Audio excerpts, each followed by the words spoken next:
बाबरी पर बंग जंग में आज नया पाठ जुड़ गया है। दावा है कि हजारों मुसलमानों के साथ हुमायूं कबीर ने आज पश्चिम बंगाल के मुर्शिदाबाद में नई बाबरी मस्जिद की बुनियाद रख दी। इस बुनियाद पर बंगाल चुनाव में किसके लिए जीत की इमारत बनेगी और कौन खंडरों में जाएगा, ये तो चुनाव के बाद पता चलेगा। लेकिन आज आपको बताते हैं कि इस खास मौके पर भी बंगाल के हुमायूं क्यों यूपी के योगी की रट लगाते रहे। ध्यान रखिए, बंगाल में अभी 2 महीने में तो यूपी में अगले 12-13 महीनों में चुनाव होने हैं।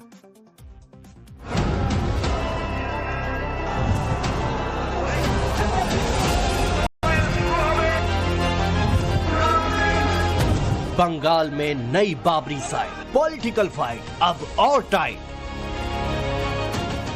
बाबरी के बुनियाद में ईंट जुड़े, सियासत में ईंट से ईंट बज गए। योगी ने बाबरी से कयामत का कनेक्शन जोड़ा। कयामत का दिन कभी नहीं आने वाला है और कभी नहीं आएगा। कयामत के दिन के लिए मत जियो। हुमायूं के सियासी हसरतों पर कैसे पानी फेरा? यूपी टू बंगाल और किस किस ने सियासी बम फोड़ा? बंगाल में बुनियाद रखी गई बाबरी की, लेकिन चर्चा में क्यों बने रहे योगी आदित्यनाथ? बंगाल के ओवैसी बने हुमायूं का नया दांव। विरोध करने दीजिए। 2 साल से पूरा बाबरी मस्जिद यहाँ स्ट्रक्चर कंप्लीट हो जाएगी। क्या सच में बंगाल से उखड़ेंगे ममता दीदी के सियासी पांव?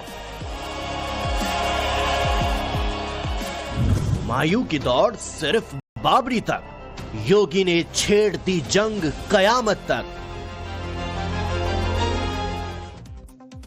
तो बंगाल में बाबरी न्यू बाबरी बन रही है। आपको याद दिलाए, बीते 6 दिसंबर को हुमायूं कबीर की अगुवाई में बाबरी की नींव खोदी गई थी और 36 दिन के बाद आज बाबरी की बुनियाद में ईंट जुड़ गई। बाबरी का फाउंडेशन बनाने का काम आज हुमायूं ने अपने हाथों से किया। काम शुरू होने से पहले हुमायूं कबीर ने ढेरों मुसलमानों के साथ कुरान का पाठ भी किया। बाबरी की बुनियाद पड़ते हुए देखने के लिए बंगाल के अलग अलग इलाकों से बड़ी तादाद में मुस्लिम समुदाय के लोग मुर्शिदाबाद पहुंचे थे। आज के बाबरी जलसे को सर्वधर्म का रंग भरने के लिए हुमायूं कबीर ने हिंदू धर्म गुरुओं को भी वहां पर बुलाया। लेकिन सियासी दुनिया में एक कहावत बहुत मशहूर है, हाथी के दांत दिखाने के और खाने के। और हुमायूं कबीर को सुनकर तो यही लगता है।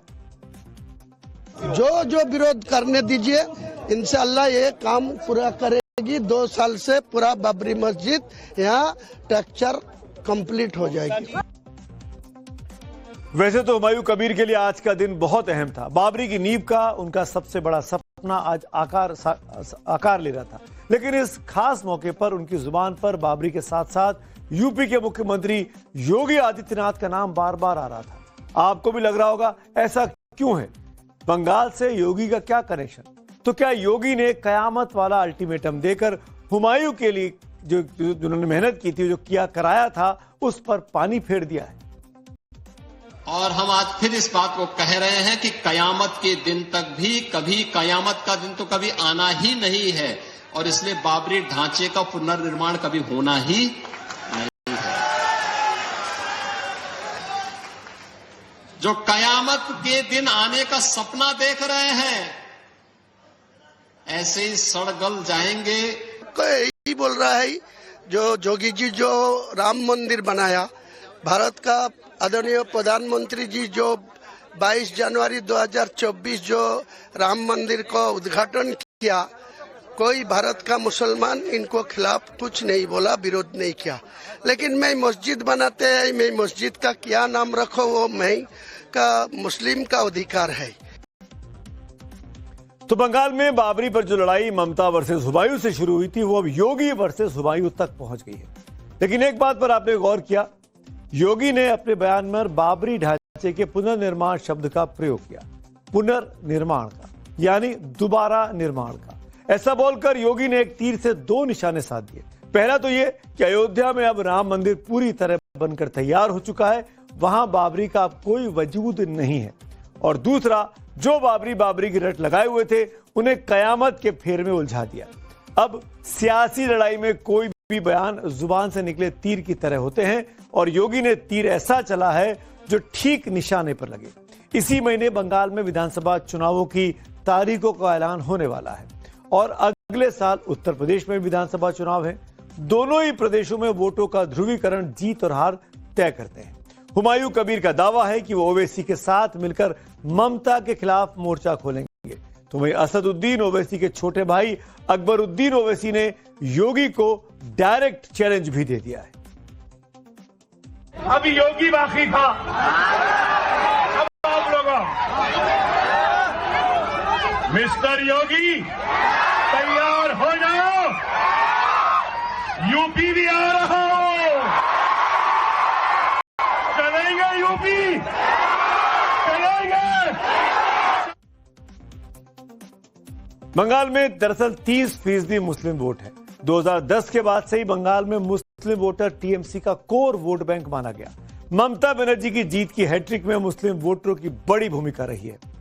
अगर आपको याद हो, बंगाल का चुनावी इतिहास गवाह है कि 2011 में ममता बनर्जी के लिए बंगाल के मुसलमानों ने लेफ्ट से किनारा कर लिया था। 2021 में बंगाल के मुसलमानों ने ममता के लिए कांग्रेस का साथ छोड़ दिया था। और अब देखने वाली बात यह होगी कि 2026 में बंगाल के मुसलमान हुमायूं कबीर और ओवैसी के संभावित गठबंधन और ममता में किसी एक में से किसको चुनेंगे। अब सवाल है कि हुमायूं कबीर ममता का खेल बिगाड़ेंगे कि वो बीजेपी का खेल बनाने में मदद करेंगे। लेकिन अभी बंगाल की सड़कों से दिल्ली में संसद तक हुमायूं सियासी सुर्खियों में है। तारीफ नहीं तो तंज में ही सही। वो तंज वाले बयान सुनने से पहले आप वसीम बरेलवी के इस शेर को जरा ध्यान से सुनिए। कितना दुश्वार था दुनिया ये हुनर आना भी, कितना दुश्वार था दुनिया ये हुनर आना भी, तुझसे ही फासला रखना तुझे अपनाना भी।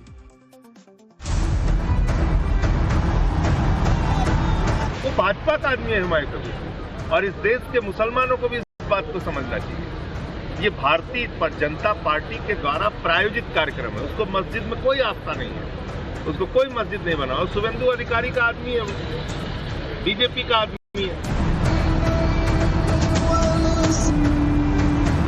अभी इलेक्शन के पहले भाजपा यहाँ पर थोड़ा ये जो है ये पॉलिटिक्स में वो थोड़ा 2-3 बी टीम, सी टीम, डी टीम खड़ा कर देने का कोशिश कर रहा है।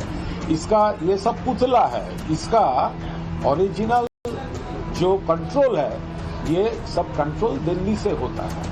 भारतीय जनता पार्टी एक काल्पनिक टीम मेहनत करके खड़ी कर दी है बंगाल में, और उससे वही करवा रहे हैं जिस पर फैसला सुप्रीम कोर्ट ले चुका है। मुद्दा उठवाया जा रहा है जिससे अल्पसंख्यकों के थोड़े से वोट बांट सके। ये भाजपा की घट। कांग्रेस का एक प्लान बी है।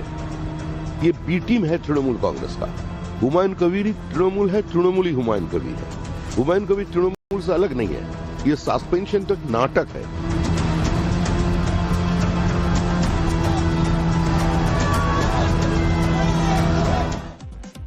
बीजेपी कह रही है कि हुमायूं कबीर टीएमसी के बी टीम है, टीएमसी के लिए काम कर रहे हैं।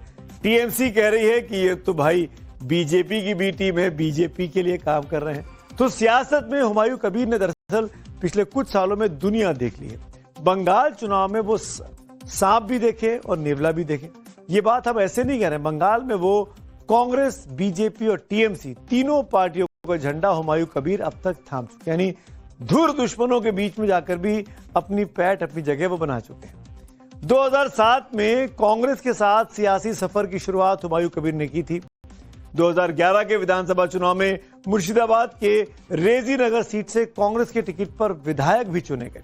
2013 में ममता बनर्जी की पार्टी से मंत्री पद का प्रस्ताव मिला तो टीएमसी के हो गए, कांग्रेस को छोड़ दिया।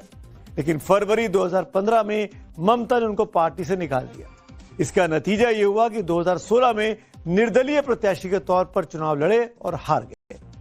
बाबरी बनाने जा रहे हुमायूं 2018 में बीजेपी में शामिल हो गए थे और 2019 में उन्होंने बीजेपी के टिकट पर ही मुर्शिदाबाद से लोकसभा का चुनाव लड़ा था और हार भी गए थे। इसी बीच टीएमसी से निकाले जाने के 6 साल पूरे हुए तो 2021 में उन्होंने फिर टीएमसी का रास्ता अपना लिया। टीएमसी में वापस लौट आते हैं। लेकिन दिसंबर 2025 में बाबरी एपिसोड के बाद वो दोबारा टीएमसी से बाहर कर दिए गए।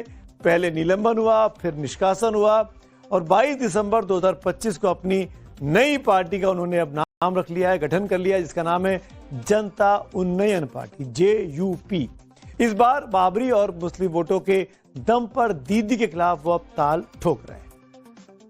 लेकिन हुमायूं कबीर क्या सच में पश्चिम बंगाल के मुसलमानों की पहली पसंद बनने जा रहे हैं?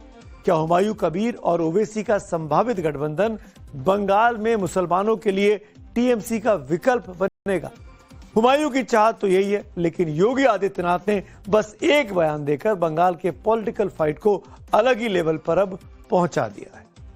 यानी कुल मिलाकर आप ये समझ सकते हैं इस पूरी कहानी में कि ओवैसी ने जिस तरीके से कहा कि हम योगी के सामने चुनाव लड़ेंगे, तो योगी ने बाबरी का नाम लेकर जो बंगाल की पॉलिटिक्स गरमा रही है हुमायूं कबीर के नाम पर, उसमें अपनी तरफ से तड़का लगा दिया है। और अब चुनावी मौसम में बंगाल से लेकर यूपी तक बाबरी की चर्चा इस बार इन चुनावों में जरूर देखने को पक्का मिलेगी।